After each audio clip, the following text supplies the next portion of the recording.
Good afternoon or morning if you're in the central time zone like I know several of you are. My name is Steve Metzer, and I'm a senior planner and ADA compliance specialist with DLZ.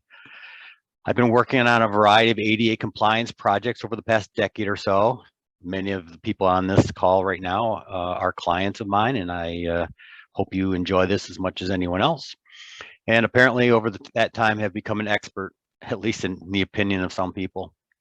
So on behalf of DLZ, I'd like to welcome you to this webinar, which we anticipate being the first in a series of webinars on the 2010 ADA standards for accessible design. Today, we'll cover the first two chapters of those standards. Some house cleaning things before we begin.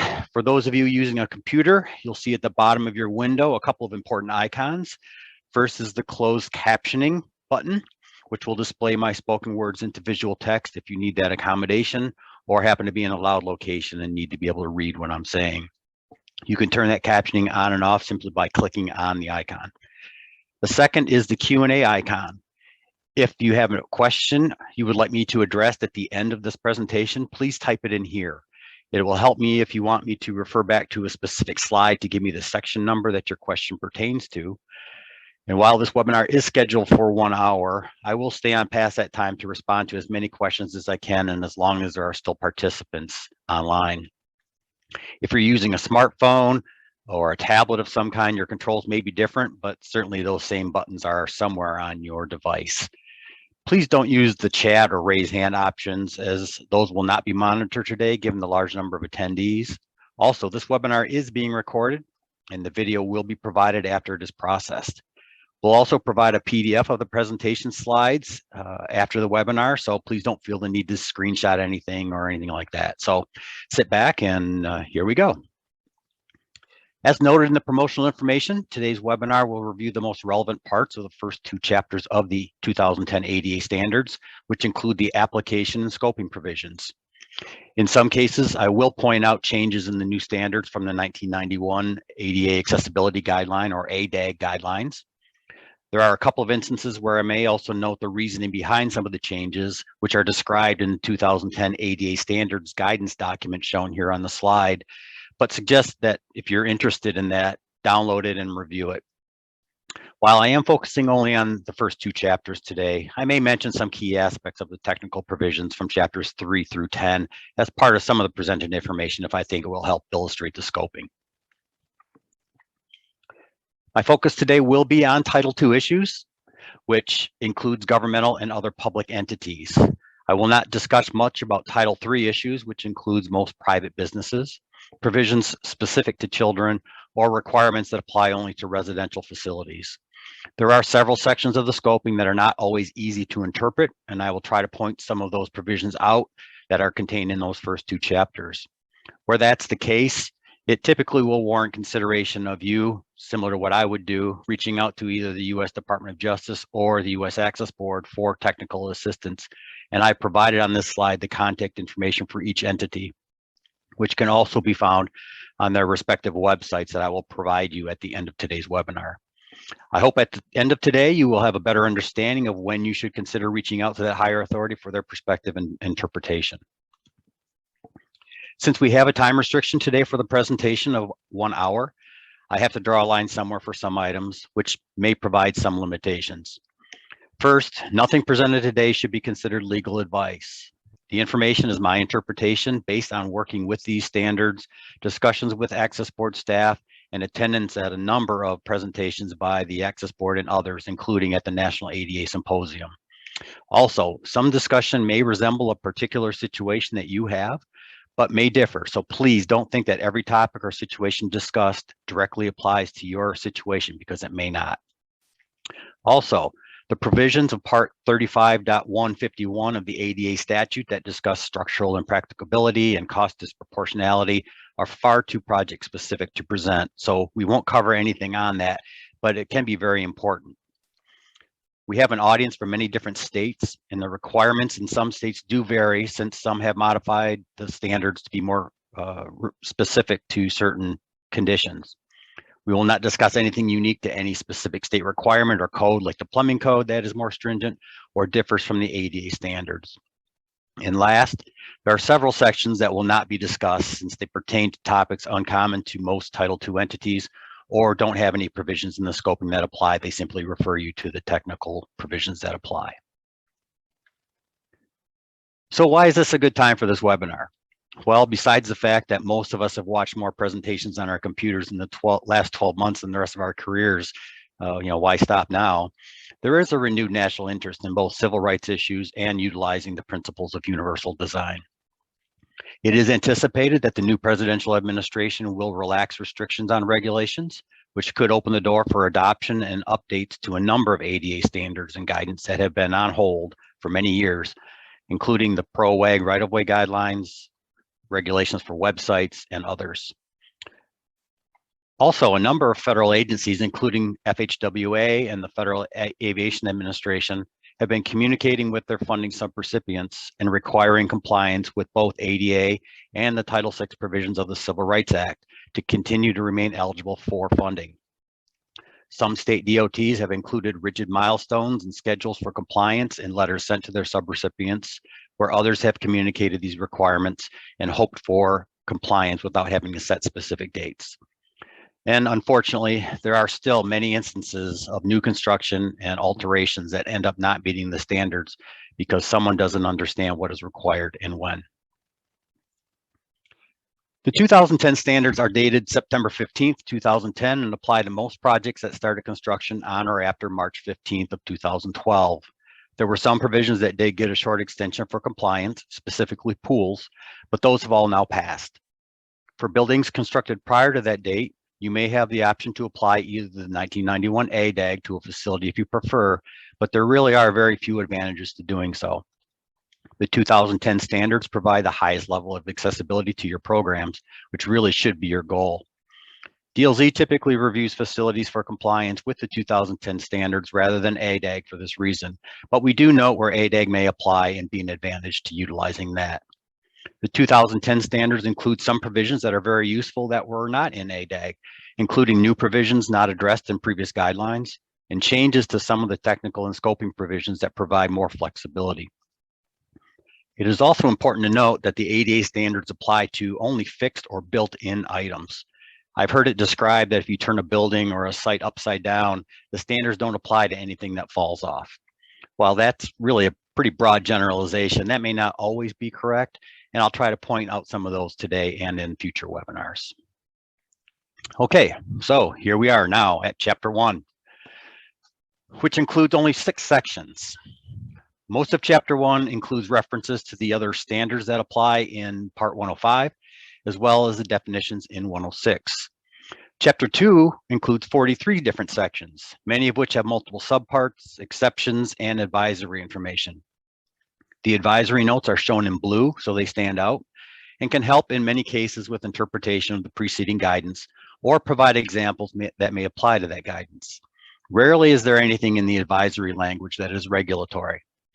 Note that all advisories, appendix notes, and figures within the standards are there for informational purposes only, and that the text of the document is the enforceable requirement if there is a conflict between the two.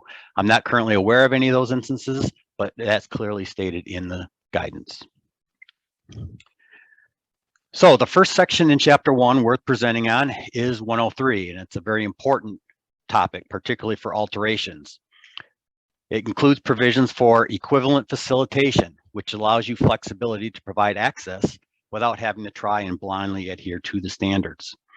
For example, if you have more than one parking facility or a parking lot on this site as shown in the picture, you can provide all of the required accessible parking spaces in the lot closest to the building entrance rather than putting spaces in both lots to rigidly meet those scoping requirements, since it does improve accessibility as well as safety.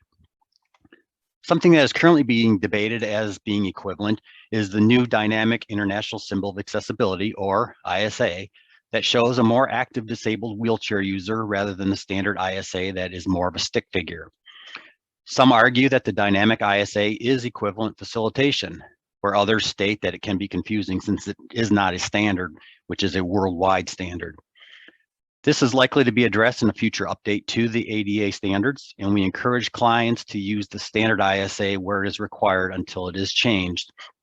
However, if you want to use the dynamic ISA, we suggest using it where it is not a requirement, such as on the pavement of parking spaces. There really is no formal process for passing a what determines equivalent facilitation. So we urge you to document what you did, why you did it, and how, in your opinion, it improves accessibility in case you are ever challenged. Section 104 describes how the various measurements are shown on figures and how they need to be used, but again, also states that the text governs, as I presented earlier. The figures and the technical provisions are extremely helpful to show the required measurements. Dimensions can be shown as an absolute requirement, which does allow a reasonable tolerance in most cases, such as the width of a transfer shower stall being 36 inches, both depth and width. There is no stated tolerance, so you can't always assume that it's an inch or a half inch or anything like that. So try to stick as close to those absolute measurements as possible in your designs and your construction. Dimensions can also be shown as a range, such as the center line of a toilet being between 16 and 18 inches, or 17 and 19 inches from the wall for the different types of toilet compartments or toilet rooms. Last, requirements can be either a maximum or a minimum, with examples including the depth of clear spaces being 48 inches minimum, or side grab bars in an accessible stall being a maximum of 12 inches from the rear wall. Ranges and maximum minimum standards must meet those requirements since they already provide a tolerance. So a toilet that is 18¼ inches from the wall in a wheelchair compartment is not compliant, even though there may be very little impact on accessibility. Dimensions are shown in both inches on the top line and millimeters below that. The standards do provide a warning about not including tolerances in design documents when dimensions are absolute and within advisory 104.1.1. 104 also notes, my computer keeps jumping to me. 104 also notes that when you are calculating ratios or percentages for things like the number of accessible parking spaces or something similar, you need to round all of those fractions up to the next highest whole number. So if your calculations for parking within a facility show you need 3.4 accessible spaces, you would always round up to 4, not down to 3. Section 105 includes references to various other industry standards and incorporates them by reference. There are very few details, if any, included in the ADA standards from these reference documents. Any requirements specific to ADA are typically included within the ADA standards, but anyone that's doing design knows that you need to be aware of what those other standards are, similar to things like building or plumbing codes. You can see the most common reference standards that may apply to some of your facilities, which are most relevant for the architects and engineers that do the design projects. And you can also see on the at the end there some of the most common amenities at facilities that specifically reference an industry standard, such as fire protection, elevators, and building codes. An important section in Chapter 1 is the last section, 106, which provides definitions of various terms that you need to apply to the standards. Any term that is defined in Section 106.5 is shown throughout the standards in italics. I've included here on the slide a page from the standards with all of the italicized defined terms highlighted in green, so you can see the number of times a defined term is included. I've also attempted to repeat this format in today's presentation. So when you see any words or words in italics on a slide, it is a defined term in 106.5. Surprisingly, there are some terms that are not defined, and I would anticipate some future updates to the standards to include many more defined terms. But 106 does state that any undefined terms in the ADA standards should use either the reference standard from 105 if there is one, such as it's highlighted in red here, where it refers to the reference standards for areas of refuge, or the definition in a collegiate dictionary. Obviously, some terms are common sense, but it would be nice for any potentially confusing terms to be defined in the future. And there will be a few that I'll point out as we go through today's program.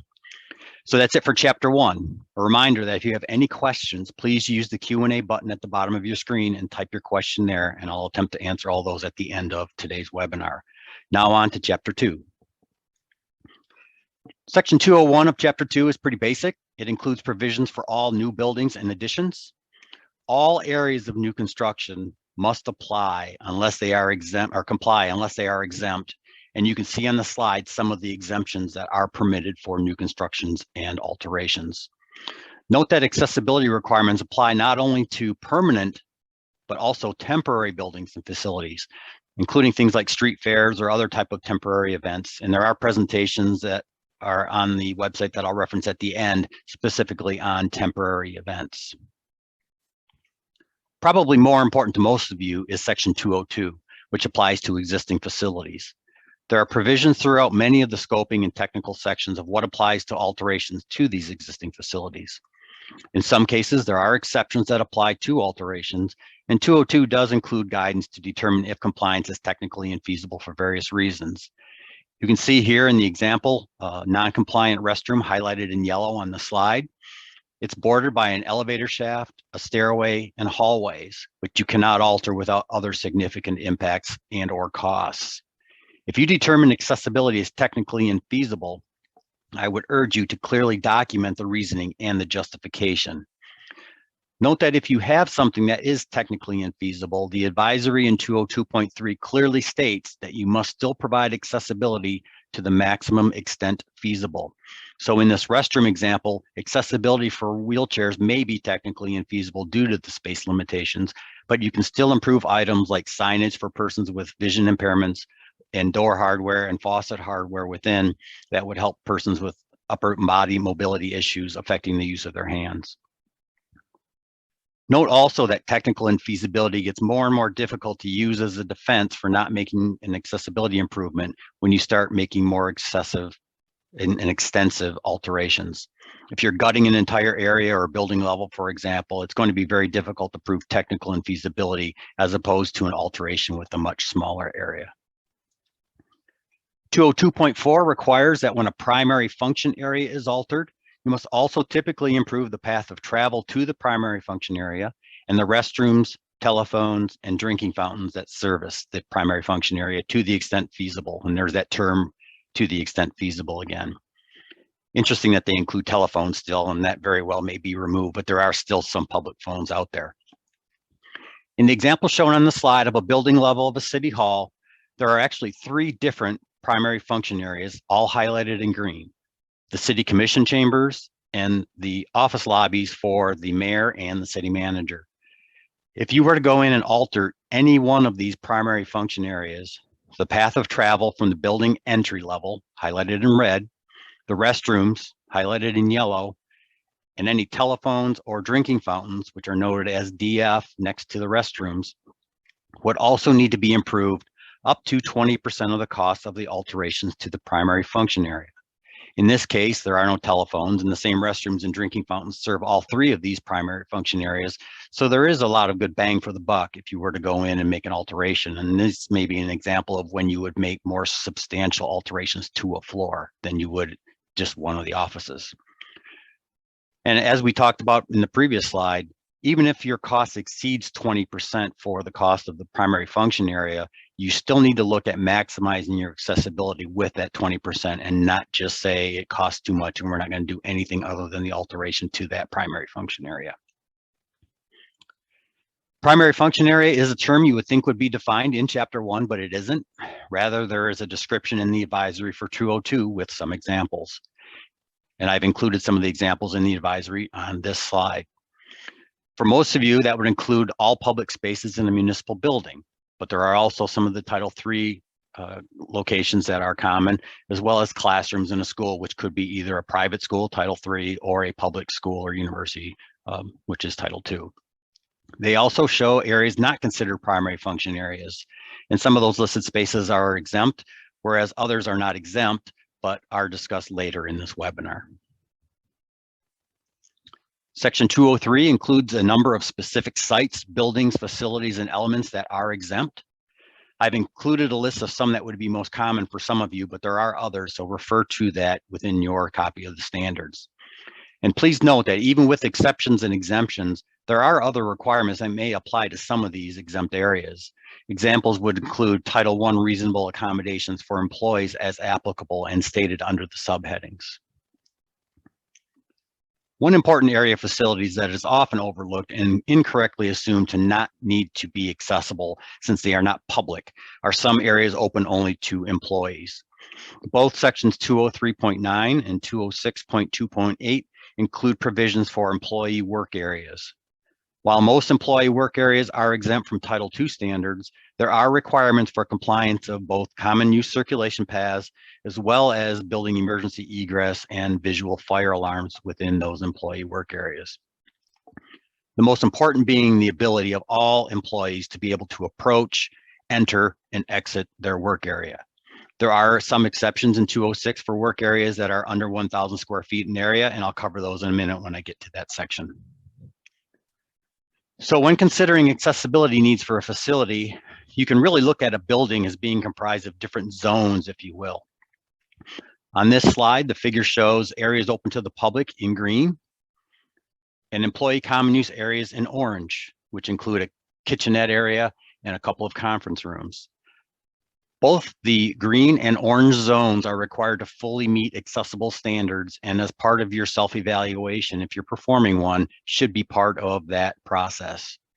The areas shown in red are exempt and include things like mechanical rooms and closets. The areas shown in pink include the employee circulation areas to the different work areas and private offices, and those employee work areas do not have any shading at all. The pink circulation areas are required to be compliant for certain features, and in some cases, there may be overlap of uses within these different zones. On this slide, the pink area within the mayor's office includes not only employee circulation areas, but also desks for some employees within that open area, making it a mix of circulation area and work area. Section 206 is an important section and covers the various types of accessibility routes or accessible routes as shown on the list on this slide, and I'll go over each one of these as warranted to varying levels of detail. The scoping provisions of accessible routes requires that a minimum of one compliant route be provided from accessible parking, passenger loading zones, the public right-of-way, and public transportation stops to the accessible public entrance or entrances if there is more than one. As shown in yellow on the top graphic, these exterior routes must all interconnect as present. There must also be a minimum of one compliant accessible route connecting elements on the same site, such as different features at a park, if reasonably expected to need to be connected. At a minimum, each feature at a park needs to connect to something, even if only to the nearest accessible parking. Last, inside of a building, the same requirement holds true, that there must be a compliant route from building entrances to all accessible spaces and elements within. These include the public spaces as well as the employee circulation spaces as just discussed. Another requirement about interior connections includes vertical access in multi-story buildings. There are exceptions for private Title III entities, which are much more numerous than those for public entities or Title II. Public buildings have very few instances where vertical access is exempted and not required. In a public building, vertical access is required unless there are only 2 stories and that second story, whether it be an upper or lower level, has no public access with an occupancy of less than 5 or 5 or less. Some examples where I've seen this hold true include offices at a water or wastewater treatment plant on a different level than the public areas, or a building with a basement or upper level that is used only for storage. There are some other exceptions for jails and other facilities to refer to, but I won't be able to cover those today given time limits. As mentioned earlier, Section 206.2.8 pretty much mirrors the previously discussed Part 203.9 and is one of the first scoping sections that directs you to a specific technical provision, in this case 402 accessible routes. There are a few exceptions and advisories, including a note that modular furniture that is not permanently installed is not directly subject to the requirements of Title II, but then they go ahead and direct you to Title I provisions for employee reasonable accommodation overseen by the EEOC. So again, that's where you turn it upside down and modular furniture falls off. It may not necessarily have to meet all the requirements, but there certainly are some requirements. There are also some very abbreviated scoping provisions for various recreational facility accessible routes or proportion of facilities that are required to be on an accessible route. I'll cover some of these in more detail later, but they're listed here, and you can see things like boating facilities and court sports, as well as fishing piers, golf facilities, and play areas. I'll cover more of these in detail later when we get to those specific areas of the scoping. Accessible routes are required to be in the same general areas as other circulation paths.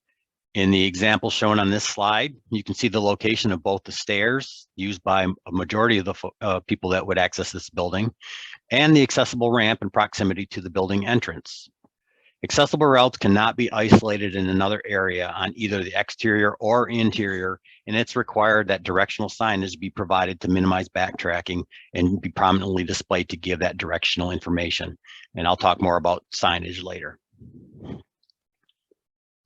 Section 206.4 addresses the various types of entrances to a building as shown. Note that this applies only to entrances, not exits, which are subject to other requirements. The 2010 standards require that 60% of all public entrances be accessible, and that's an increase from the 50% required by ADAG. So if you have 2 public entrances and only one is accessible, you meet the old ADAG requirement of 50%, but rounding up as you're required to, 50 is less than 60, so you must have both of those those entrances be required and accessible according to the 2010 standards. If there's a direct pedestrian access from a parking structure, every access must now be accessible. The previous ADAG standards required only one compliant access, regardless of how many direct accesses you had from that parking facility. For employee entrances, at least one must now be accessible, which is a new requirement also in the 2010 standards. ADAG did not require any employee-only entrances to be accessible, requiring those employees that were disabled to use the public entrances in most cases. And there are others that are less common noted here for you to reference if you are interested. The important parts of 206.6 and 206.7 for elevators and platform lifts are shown here. First, pertaining to elevators, if you alter an elevator where there are more than one, you must alter all of the elevators that respond to that same hall call. Essentially, you cannot make just one of the elevators the accessible elevator. I'm using air quotes you can't see, since it might not be the one that responds to a call. You must make all the same changes to all the elevators that respond to that push button. For wheelchair lifts, 206.7 provides the specific conditions where they are allowed with other conditions. I have listed some of these on the slide, and they are very site specific in many cases. It should also be noted that if a lift is used on an emergency egress route, it is required to be provided with standby power. If you were to lose power in an emergency evacuation condition and didn't have standby power, people in wheelchairs would not be able to utilize the stairs to get out of the building. And uses of lifts rather than ramps is typically discouraged, since a lift can only be used by one person at a time, and they require electricity.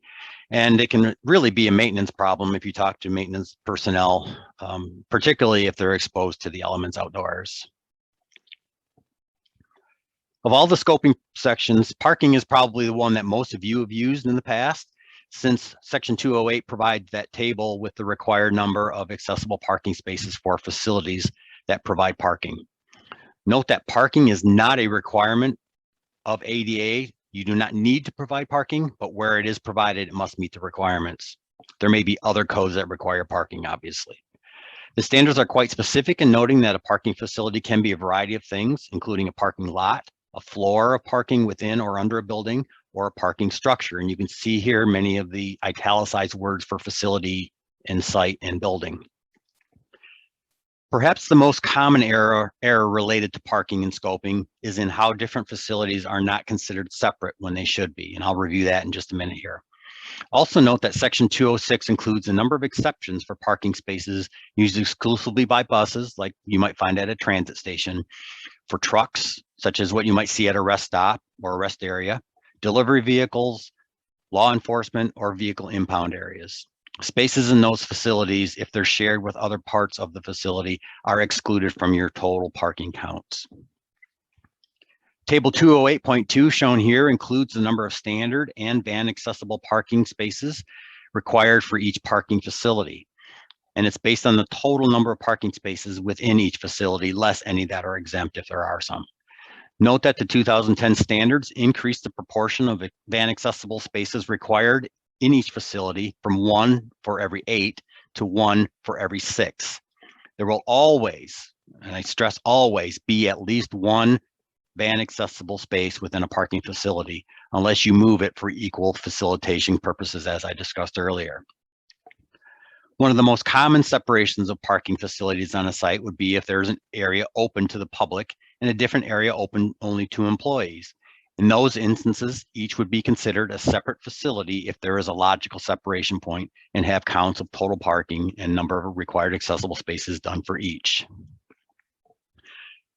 When establishing what parking facilities are to be separated, consider major vehicular routes and streets as separators. If you remember the example I used earlier, the site on the slide was determined to have 2 separate parking facilities since they are separated by the main vehicle route into the site. Each lot would be counted separately and have their own requirements for accessible parking unless you apply the provisions of equal facilitation as we discussed earlier. If there happened to be a third lot in the rear that was only available for use by employees, then that would have to be counted separately and also comply.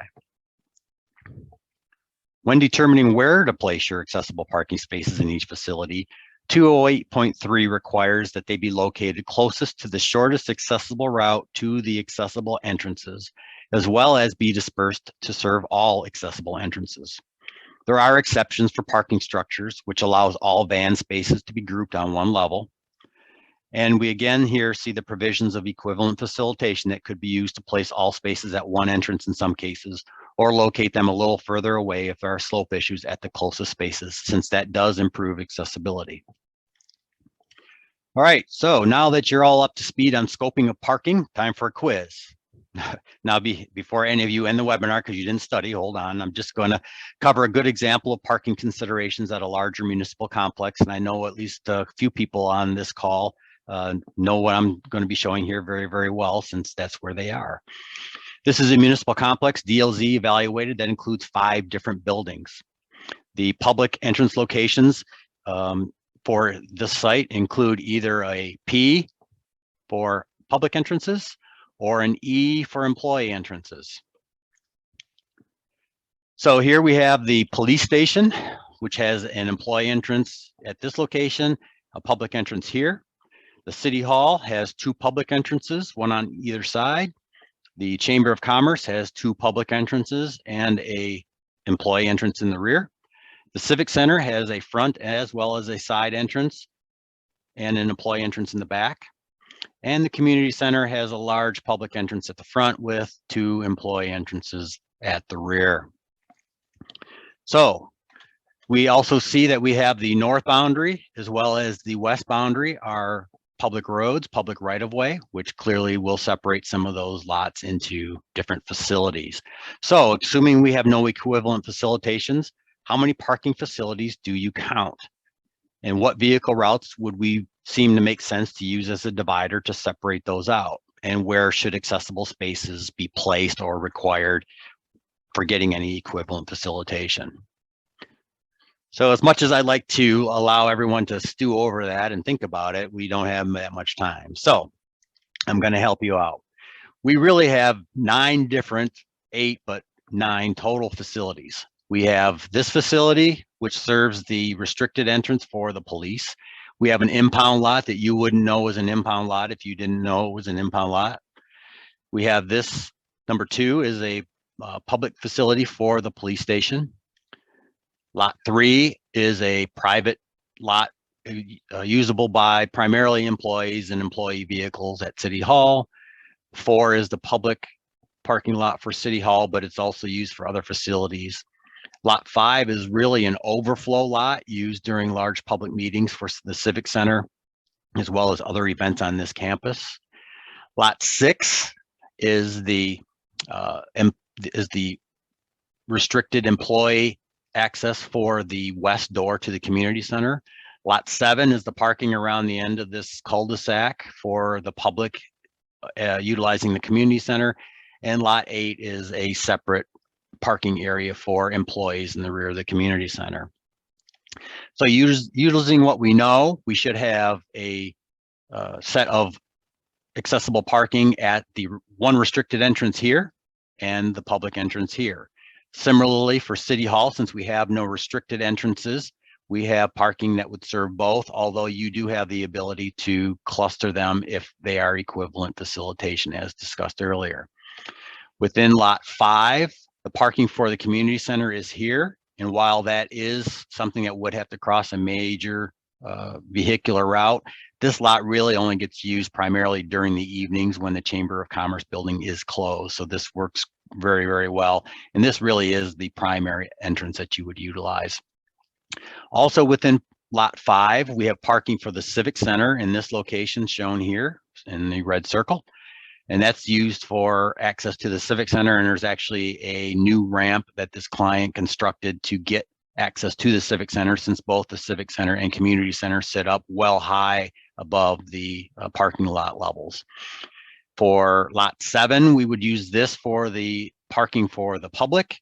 And then if you recall, in Lots 6 and 8, both of those serve restricted access for employees only. And under the provisions of the scoping, we only need to provide access for one. So we are opting to provide them all in Lot 8. So hopefully that clarifies at least a little bit. And you can see how parking can get quite complex for large sites with multiple buildings. So enough about parking. The scoping provisions in 211 for drinking fountains note that you must meet the requirements for an exterior site, which is new to the 2010 standards, each building level, or within a secured area, which would include those employee-only areas with restricted access. While drinking fountains are not required to be provided by ADA, where they are provided, they must comply. And scoping requires that where you provide a drinking fountain, you must provide two. One that is accessible to wheelchair users and meets the various technical provisions that are listed here for things like spout height and under clearance and clear spaces, and one that meets the requirements for a standing user who might not be able to bend over fully due to a disability. So if provided, you must have at least two fountains on each site, building level and secure area of a building. They don't have to be at the same location, but quite typically they are. The standards don't really provide good guidance about travel distance to different types of fountains, so consider exceeding the requirements, especially where you have large facilities or at parks where the location of the different fountain types might not be obvious or convenient. Best practice now includes providing bottle fillers as well, which do not substitute for either type of fountain, but they can improve opportunities for those that can use a water bottle to reduce the number of trips they need to make to the fountains. If you have more than two fountains, the odd numbered one must meet either one of the two requirements for one of those user groups. We typically see issues with drinking fountain compliance, including the presence of only one fountain on a floor or two on a floor, but only one in a public area. All fountains being wheelchair accessible instead of standing user, 50%, or having the distance between the different types of fountains be so far apart that they really aren't accessible, especially at an exterior site like a large park or a baseball complex. These compliance issues are in addition to all the different technical requirements that tend not to always meet the standards, and that's a topic for another day. Another area where we see non-compliance on a fairly regular basis is in kitchen areas and break rooms. 212.3 requires that where sinks are provided, unless they're a mop or a service sink, a minimum of one must comply with the technical provisions of 606. And this is a new requirement in the 2010 standards. ADAG applied sink standards only to restrooms, so it isn't unexpected to see older facilities with break rooms or conference room sinks that have a rim that is 36 inches high, since that is the standard height of most base cabinets. But we do continue to see some new or renovated facilities with the same issue as demonstrated in the top photo. Rather than have a custom cabinet used for the sink base like in the bottom photo, the standard base causes non-compliance with those provisions for sink height. There are other issues in these spaces relative to sinks, but that too is a discussion for another topic. The scoping provisions for 213 pertaining to toilet rooms and bathing facilities are not extensive, with the technical provisions being referenced being much more relevant and important. There are, however, some important scoping provisions to highlight.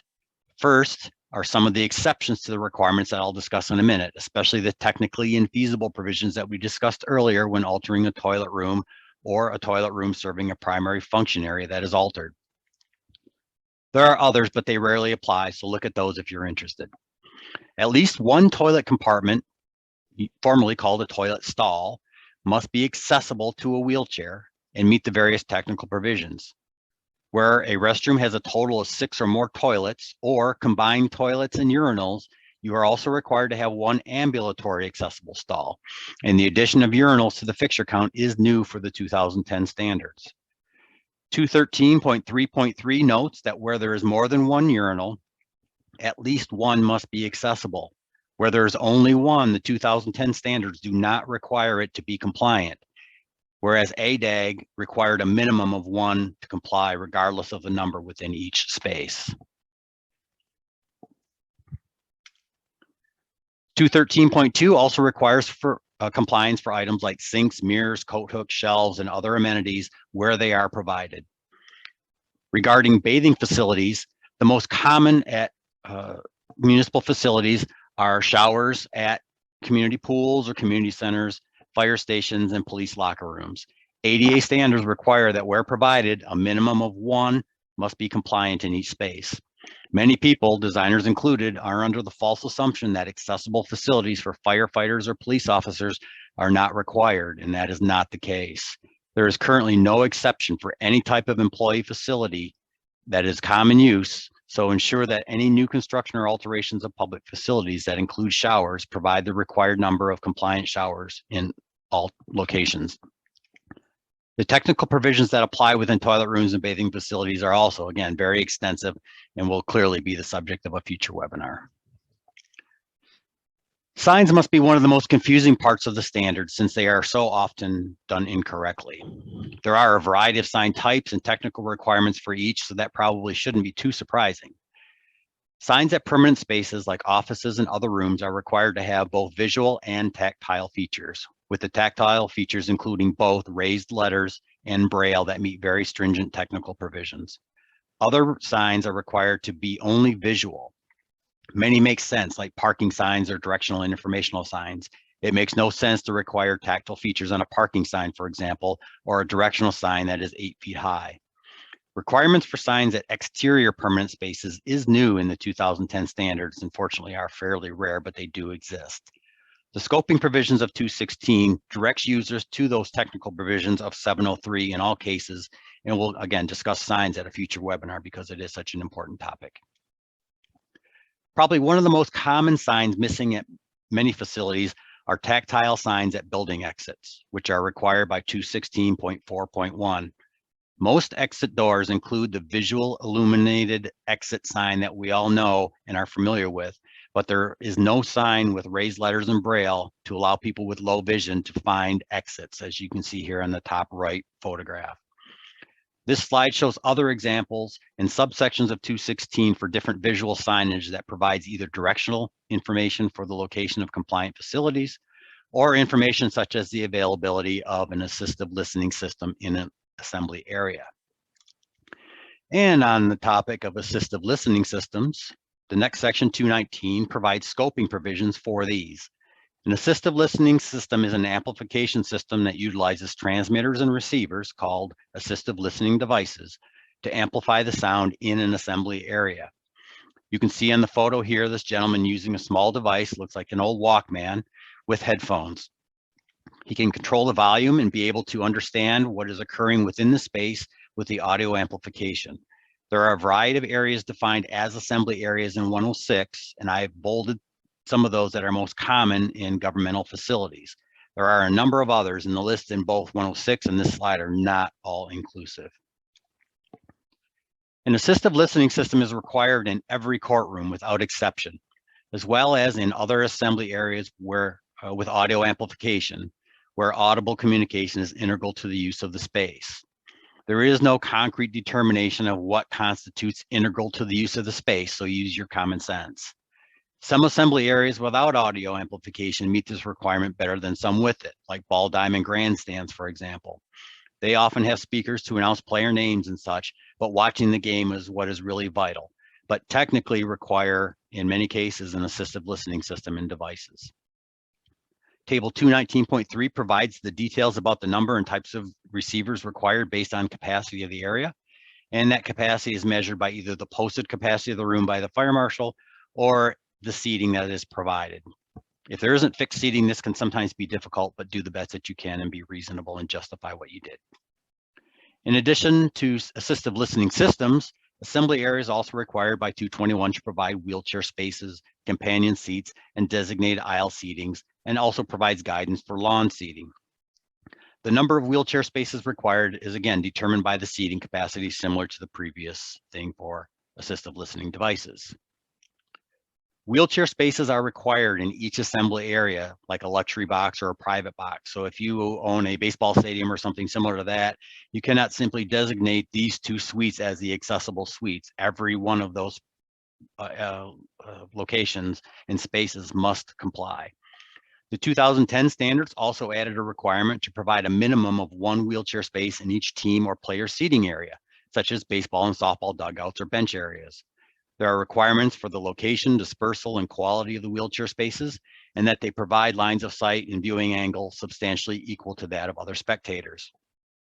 You will always have at least one companion seat for each wheelchair space, and each companion seat has their own specific technical requirements. And last, we talked a little bit earlier about lawn seating. If you have an assembly area like an outdoor concert venue or amphitheater with lawn seating, those areas must connect to a compliant accessible route.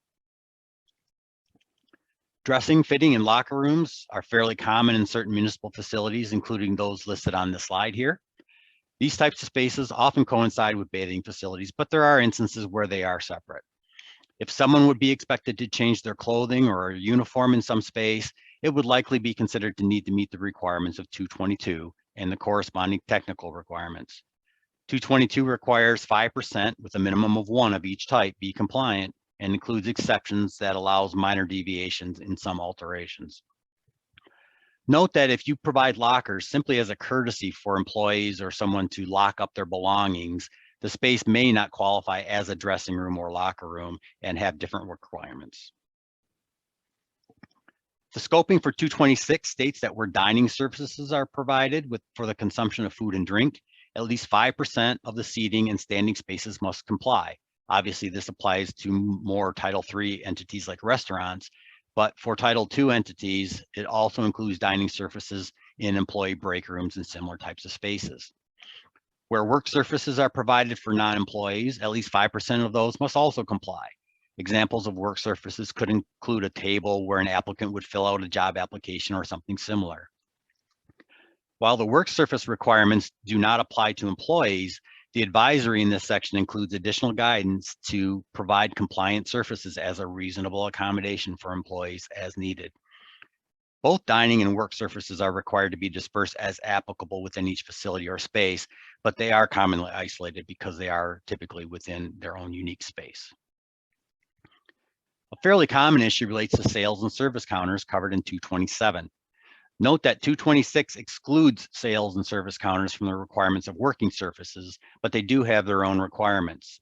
At least one of each type must meet the technical requirements, which is normally a 36-inch maximum height for verbal interaction with people in wheelchairs for each one of these types. There are situations where there is a single service counter at a building entrance or utility payment window area that is too high, and you can see the example on the top photograph here that's 42 inches high and has someone seated. They would never see someone in a wheelchair pull up. This does not permit quality interaction with people in wheelchairs, and other locations that have multiple counters with one or more having a lower counter or window at a compliant height does meet the requirements, as you can see here with the ticket window in the bottom photograph. 228 requires compliance with at least one of each type of the noted amenities, but directs you to the various technical provisions related to the clear spaces and reach height, which really are the important components. There are some fairly common regulated features for governmental agencies under 228, such as envelope depositories or after-hour payment boxes and drop boxes at libraries. 230 is a new provision in the 2010 standards that requires both verbal and visual communication at doors with a two-way system that is required to gain access to a building. No longer can you simply have a doorbell type building with or without a speaker. There must also be a visual indication that the call has been received to accommodate persons with hearing loss. Most often this visual indicator is a light that either goes on or flashes to indicate that the call has been received. The scoping provisions of 231 regulates courtrooms, holding cells, and visitation areas. though for courtrooms, it just directs you to the technical provisions. Holding cells at police stations and courthouses must meet the technical requirements, which may vary depending on if there is a separation of these cells by gender and/or by age. For visitation areas, there are provisions for providing accessible features on both sides of a cubicle or counter, as shown on the slide here.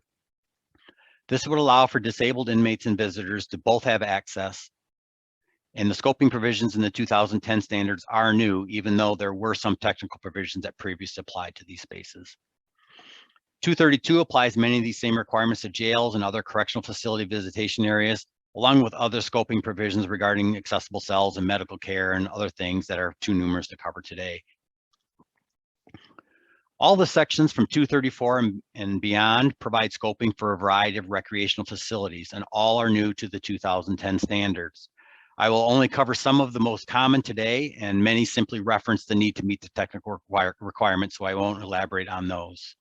If you remember back to the accessible routes, some of the recreational facilities I will cover included provisions in 206 for accessible route requirements.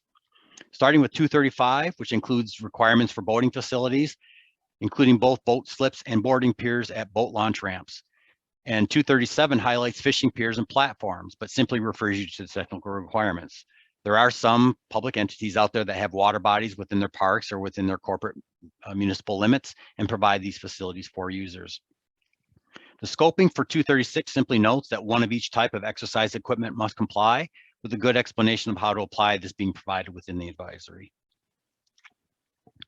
As previously noted, many municipalities own golf courses, and 238 details the various accessibility requirements of those. The scoping provisions in 238 are quite specific for tee boxes on the course based on the number of teeing grounds provided. This doesn't mean you have to have a paved path on the golf course itself, but it must be able to be accessed by a cart. Similarly, you don't need a paved path to every putting green, but a cart must be able to get to the green. Weather shelters must allow for a golf cart to drive under it to be completely under the shelter and meet those minimum requirements of 60 inches by 96 inches. Practice areas like putting and chipping greens and driving ranges must be designed to allow golf carts to enter and exit. These are all in addition to the other features at a golf course within the buildings or any restroom on the course. The scoping provisions in 240 include requirements for all play areas for children over the age of 2, including that if play areas for different age groups are provided, at least one of each type must be accessible. There are a number of other scoping provisions regarding compliance and integration of different types of play components, and that connections must be provided to and within the play area. There is a table within 240 that includes detail about the number of ground play elements required based on the number of elevated play elements. Ground play elements are defined as those that are approached and exited at ground level and would include things like standalone slides or swings and similar things, and monkey bars as shown here on the slide. You can also see the exceptions to this, which notes that if you have a ramp to 50% of the elevated play elements, you are not required to have separate ground play elements. Elevated play components are approached above and sometimes below, but rarely, ground level, and typically part of a play structure with multiple play components. And 50% of those elevated play elements must be on an accessible route. The technical provisions of play areas are, again, something much too detailed to cover in any great detail today and will be part of a future webinar. Our final scoping provision for today is 242, which covers very important facilities, pools. Many communities operate pools and aquatic centers that are regulated by this scoping part and the corresponding technical provisions. The scoping provisions for pools requires a minimum of one accessible means of entry to each pool, and it must be a compliant pool lift or sloped entry. Those are the only two that meet that requirement for the one single means of entry. In addition, if the total perimeter length of a pool is 300 lineal feet or more, you must have one additional type of accessible entrance, which can be any of the 5 types shown here on the table, including transfer walls, transfer systems, or stairs. It's important to note that lifts have very specific requirements, including that they cannot be portable and in storage until someone needs them, and that they must be operable by the person with a disability without assistance. The advisory to 242.2 for swimming pools notes that where more than one access is required or provided, using different types of access in different locations maximizes accessibility, especially in larger pools. For wading pools, which are commonly provided for small children, you are required only to have one accessible entry, and it must be a sloped entry. If you happen to have spas, hot tubs, or whirlpools, or whatever you want to call them, which are much more common at motels, there are different requirements for pools, but there are similarities as well. You must have a minimum of one accessible entry with only a lift, transfer wall, or transfer system being permitted. If you have multiple spas clustered in an area for some reason, such as at a resort, 5% must comply, but at least one. The exceptions for 242 are important to highlight since many of the exempted features are also common at larger aquatic complexes and centers. Wave pools, leisure or lazy rivers, sand bottom pools, and other pools that have only one access point are only required to have one accessible means of entry, which again must be either be a lift, sloped entry, or transfer system. In addition, catch pools, which you would find at the bottom of a water slide, for example, are exempt from having a means of entry or really exit, but the edge must connect to an accessible route. An example of what might be required at the exterior of a large aquatic facility utilizing many different scoping sections discussed today. Here we have a large competition pool and smaller recreation pool, each with over 300 lineal feet of perimeter, a seating area, bleachers, wading pools, locker rooms, spa, and water slide. So for this facility, you would need to provide 2 compliant accesses to each pool, 1 for the wading pool and spa, and accessible routes as shown in red, connecting all the different features, including connections to the seating areas, locker rooms, catch pool for the water slide, overflow lawn seating, and the main entrance. The bleachers at the competition pool are an assembly area and provide an accessible seating area and companion seating, and you may also need an assistive listening system here. These scoping provisions are all in addition to the regulated features you might have in a building with the restrooms, showers, and lockers, and maybe even concessions. So as you can see, large facilities can again get quite complex, even though this one is pretty straightforward. Understanding what's required and what requires accessibility and the types of numbers is really important. So hopefully the importance of many of the provisions of chapters 1 and 2 presented are better understood. Both chapters really set the groundwork, and without knowing what applies and to what situations, it's easy to end up with facilities that do not meet the technical requirements. As noted, some of you may have other items with scoping provisions that are less common, and I didn't cover those today. So I urge you, as you start a new facility design or alteration, that you check especially chapter 2 to see if there are any scoping provisions to consider. And as I have pointed out several times, DLZ will be sponsoring future webinars that will cover both the scoping and technical provisions contained for the items in chapters 3 through 10, along with webinars covering the right-of-way guidelines, which we're hoping to be updated and finally adopted in the very near future. A couple of resources for you to be familiar with as we wrap up. I suggest anyone with ADA responsibilities become familiar with the U.S. Department of Justice website at ada.gov. In addition, the website of the USS Access Board at access-board.gov. Both these sites include contact information for technical assistance that I gave earlier, along with all kinds of other information. And you can also sign up for email updates for different things related to accessibility. And last, the ADA National Network, which includes great resources and reference material, including many topic-specific presentations. I've included a couple of web addresses for you to check out on this slide, including the link to the comparison of the 91 and 2010 standards, and an archive of the online webinars I mentioned earlier. It costs nothing to register with the ADA National Network, and they have a great archive for you to look at as well as other information. Plus, they will also notify you of upcoming webinars that are very topic specific. So at this time, I will entertain any questions that were submitted. I see 4 in the box. If you need to go, it is 12:59, so I met my obligation for being done in an hour, but as noted, I will stay as long as I need to. And again, this will be made available, both the presentation and the video of the presentation following this, so look for that. So I will now go on to the questions. So we have a question about a typical restaurant with 2 customer access points. How many access points would need to be compliant? Again, the standards apply to all public entrances for both public and private entities. So if you have a public or a Title III facility, such as a private restaurant that has 2 entrances, to meet the requirements of 60%, both of those would need to be accessible. Now, again, there are certain exemptions until you make modifications to the primary function area that you may fall under those previous standards, and only one would need to be accessible. Or structural impracticability, there are different regulations for Title III relative to cost. So those all really need to be project specific. So if you have a specific example that you want to forward to me, I'd be more than happy to look at that for you. Second question is, for a private lot, is parking in a space delineated with accessible parking markings allowed for only those with a placard? Meaning, if we have a lot that includes the accessible space, but we know that no one currently coming to the building will need it, may someone else park there with the understanding they would move their vehicle if the need arises? Well, again, typically by local ordinance or state law, accessible parking that is signed properly and marked properly is reserved for people that either have a placard or a permanent parking, disabled parking license plate on their vehicle. If you are at a facility such as maybe a city maintenance facility, for example, or a city garage, you are still required to provide those accessible parking spaces, and enforcement on those sites may not be real high. But again, you run the risk of being ticketed by local code and ordinance. ADA does not require anything specific to who can park in those spaces, nor do they require that in van spaces you can only park a van.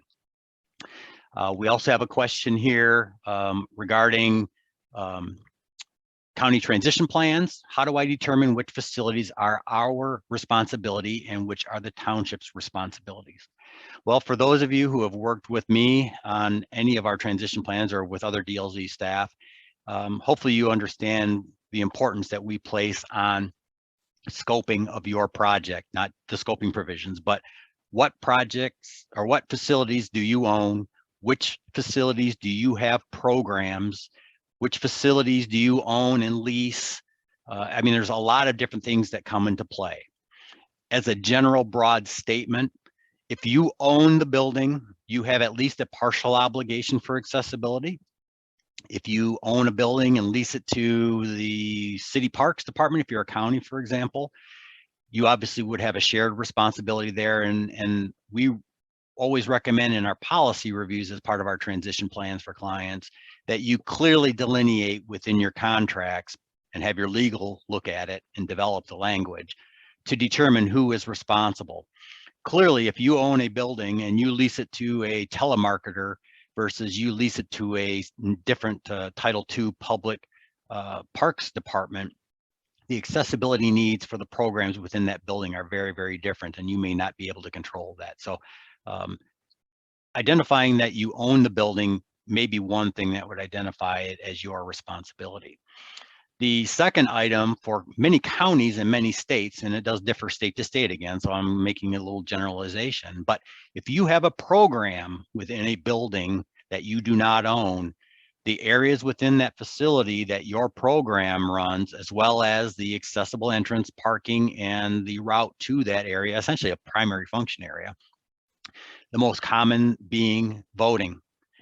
Most counties that run voting, or cities, if you're in a state like Michigan, where all the different municipalities run elections.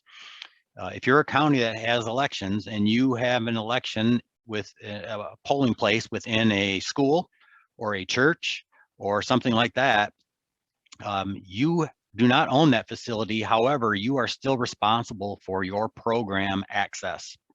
Another good example would be for a recreation department that runs basketball camps at a school.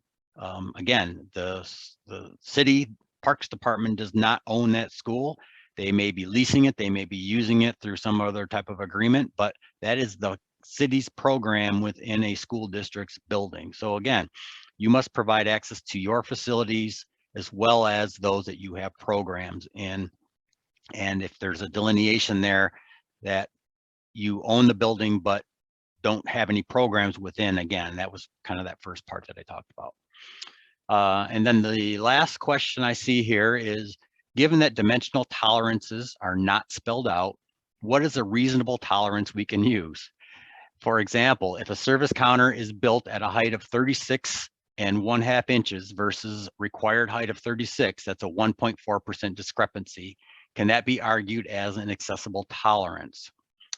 Well, that's an easy one to answer, because if you remember when I discussed tolerances and the provisions within the first section there, since the measurement for the height of a service counter is 36-inch maximum, the tolerance is already built into that measurement. So if you are higher than 36, even though it's only 36.5 or 36.25 and is less than a 1% discrepancy, that tolerance is already built into the 36-inch maximum. The only allowance that you have within the standards for tolerances are when it's an absolute. And I use the example of 36-inch width and depth for a transfer shower compartment. Since that 36 is what is required, there is an option there to have some reasonable tolerance. Again, they don't talk about what is a reasonable tolerance. It's an industry standard. But in the example given here in the case of a service counter, which has a 36-inch maximum, maximums and minimums and dimensions that include a range already have a tolerance built within them. So in this example, you do not have that, and that 36.5 inch high service counter would be non-compliant. I don't see any other answers. Oh, here's another question. Are there general ADA requirements for a pedestrian approach to a temporary or seasonal boat dock and ramp? Yes, there are. There are 2 different sections that apply to the scoping for approaches to seasonal ramps. One would be in that accessible routes section, as well as within the recreational components at the end. That again, it's too detailed to get to, but there are also a number of exceptions. For example, we have a client that has boat launches on a river, and the river height varies. So clearly, it would be very, very difficult to get the slopes and whatnot for the walkway to the pier and the boat launch to comply, because it might comply at high river, but at low river it doesn't. And there are certain exceptions for those types of situations. So again, if you have a specific question that you would like to forward to me at this email address on the screen, I'd be more than happy to look at it and see what I can provide you from information for your specific condition. A follow-up question. Speaking of tolerance, what about cross slope less than 2%? What would be a good tolerance allowed? Well, there again, we have a situation where the maximum cross slope allowed is 2%. So since it's already a stated maximum, there is no tolerance for anything over. Now, there is certainly tolerances for how you measure it. Most of us that measure slopes of different things that are regulated by slopes use a smart level. And there's an error tolerance within that measuring device that is certainly there. If I'm measuring a curb ramp, or I'm measuring a sidewalk, or an exterior ramp or something like that that has a 2% cross slope maximum, I'd like to see it certainly down below 2%. And I urge our designers and anyone listening to this that is a designer to specify 1.5% max or something similar to that to give the contractor a little bit of leeway. But certainly if it's 2.011 or 2.1, you're getting to the point where what is the real impact on accessibility? It's fairly minor. Also with settling and everything else, you get some deviations from that 2% max. I would certainly urge you to do what you can to meet those rigid standards. Again, when they say maximum or they say 2 to 4, that has already got the tolerance built into it. Now, I know the engineers like to drain things and all that other stuff, and there certainly are those considerations. And in some cases, 2% may not get you enough good drainage, especially if everything's coming down to a low point. But we'll talk a lot more about that when we get to curb ramps and some of the other sidewalk things within the right of way, which will be much, much later, because I'm hoping that they're going to change those regulations. I really don't want to be premature in that. So I don't see any other questions, so I'm going to close my Q&A window. And again, I'd like to acknowledge the U.S. Access Board staff. I contacted them and they allowed me to use some of their photographs and figures in today's webinar. And also thank all of you for your interest and attendance. I hope it was informational and that you now have a better understanding of what I presented. Also, as noted, we will be having a number of future webinars on different ADA topics, so watch for those. And if you have any questions or suggestions or feedback, or just need more information, don't hesitate to request that. I've got my email address there on the slide, so feel free to send me any questions directly and I'll do what I can to help you out. We're also going to be looking at putting out an online survey, and we'll send that invite out to you soon after today's webinar. And we ask that if you take a minute or two to complete those so you can help us more effectively present this information in the future, and also give us some idea about what topics are of most interest to you so we can prioritize those for our future. So again, thanks for attending and have a great rest of your day and week.